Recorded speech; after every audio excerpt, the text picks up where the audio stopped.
Le CES de Las Vegas approche à grands pas du 6 au 9 janvier. La ville américaine va rassembler les entrepreneurs et les startups les plus innovantes. Un événement que ne pouvait pas manquer We Do Biz. Justement, nous avons opéré une petite sélection. Nous allons parler avec Mathieu Coutière. Vous êtes CEO de Air Serenity. Air Serenity qui est un fabricant de purificateurs d'air intérieur. C'est ça? Exactement, oui. Nous avons une technologie très spécifique pour capter les pollutions dans les maisons, dans les bureaux et pour purifier l'air. Quand est-ce que ça a démarré? Pourquoi? L'histoire a démarré il y a 5 ans lorsque le fondateur, Joseph Youssef, a fait une thèse à l'école polytechnique sur le sujet de la qualité de l'air et de l'utilisation de plasma pour résoudre des problèmes de qualité de l'air. Et de fil en aiguille, il a compris qu'il avait une vraie technologie entre les mains qui allait vraiment à la santé de tout le monde. Et donc, peu à peu, il a créé Air Serenity. Après avoir travaillé pendant un temps pour Renault sur le sujet, il a quitté Renault et créé Air Serenity pour mettre la technologie à disposition du grand public. Alors, l'objet est avec nous. C'est un humidificateur d'air qu'on peut avoir chez soi. Purificateur, pardon, excusez-moi. Comment est-ce que ça marche? Qu'est-ce que ça montre? Alors là, on ne peut pas le montrer tout de suite parce que ça fait un petit peu de son, mais on voit la température, le taux d'humidité. Exactement. Alors, c'est un prototype qui fait un peu de bruit, mais le vrai produit ne fait quasiment pas de bruit. Il y a à l'intérieur une cartouche qui contient la technologie d'Air Serenity avec des éléments qui vont capter les pollutions comme des éponges.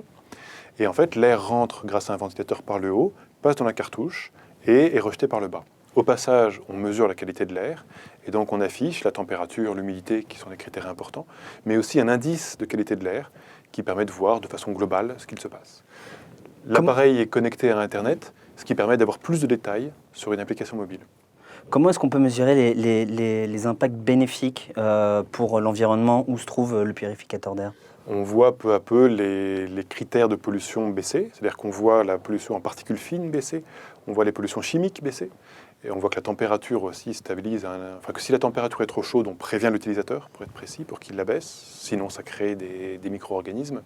Donc on donne tous ces paramètres et on peut observer avec une courbe sur Internet ou sur mobile l'amélioration de ces paramètres au fur et à mesure. C'est qui vos clients? Ce sont des particuliers, des entreprises J'aime dire que c'est tous ceux qui respirent.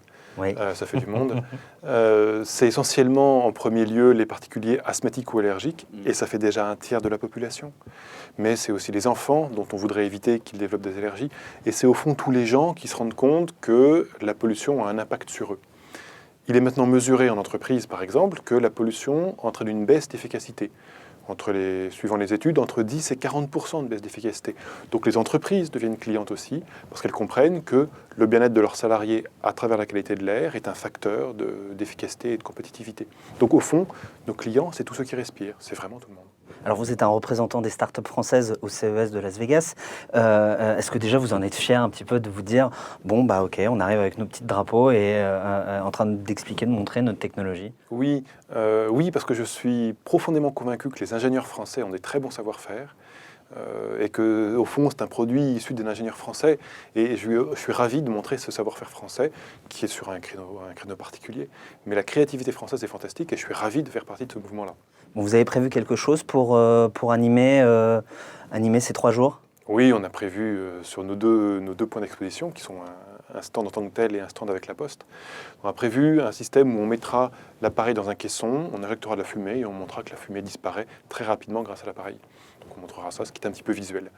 Visualiser la qualité de l'air est quelque chose de difficile, donc on a trouvé ça, qui est un moyen de faire. D'accord. Mais vous n'y allez pas tout seul, vous y allez dans un organisme, dans un collectif, comment est-ce que ça se passe? On y va avec 2 organismes, Ouais. on y va avec Business France au sein de la French Tech. Un bon nombre de startups par là-bas, mais on a été sélectionnés parmi elles. Et on y va aussi grâce à la Poste, qui a sélectionné des startups d'objets connectés. Et donc on va être sur le stand de la Poste aussi, parmi une quinzaine de startups sélectionnées pour leurs objets connectés innovants et utiles au quotidien. Alors on n'imagine pas une start-up française allant au CES de Las Vegas sans imaginer une levée de fonds. Est-ce que c'est des questions qui vous taraudent? Qui nous taraude non, parce qu'on est très confiant sur le fait qu'on va y arriver. Donc ça ne nous taraude pas, mais ça nous travaille, ça nous occupe. Ouais. Il est évident qu'on va lever des fonds pour accélérer. Le prototype que vous verrez à Las Vegas ou que vous voyez ici est fonctionnel et prêt à être produit. Donc il faut qu'on lève des fonds pour entrer en production, Donc on va lever des fonds. Las Vegas pourrait être la bonne occasion de se faire connaître, de se faire reconnaître, mais on a déjà des contacts en France avec des investisseurs potentiels. Les choses avancent. Les choses avancent. Bah, écoutez, vous reviendrez ici à We Do Biz pour nous expliquer comment s'est passé ce CES de Las Vegas, vos contacts, même aussi le réseau. Merci à vous d'être passé, Mathieu Couter. Je le rappelle, vous êtes CEO de Air Serenity et nous sommes toujours à We Do Biz pour parler, évoquer, raconter la vie de ces entrepreneurs qui vont au CES de Las Vegas. Merci pour votre accueil.